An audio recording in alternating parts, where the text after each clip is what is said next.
Shang went to battle a lot. The Shang dynasty was a dynasty of war. They began with basic bronze weapons and ended with jade and very powerful weapons. They had hundreds of captured soldiers and decades of war with thousands of sacrifices and deaths. Because of their warfare background, they had a lot of land and kept on expanding.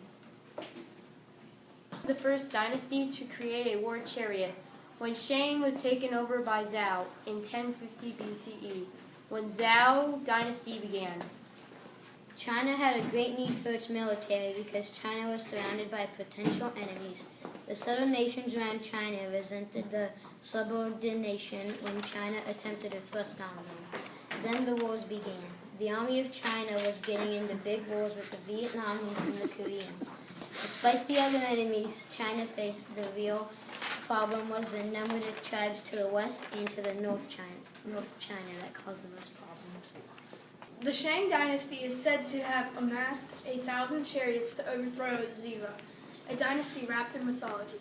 But that is obviously exaggerated. 70 would have been more accurate. The Chinese military were the first in the Far East to use chariots and copper weapons. The ancient Chinese had many weapons that were very deadly.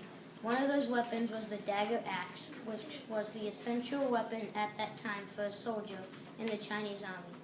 It featured a hooked blade with a fixed hilt, and it's similar to today's sickles. One good weapon that they used was the spear, that was used to stab straight forward. It had a spearhead and a hilt.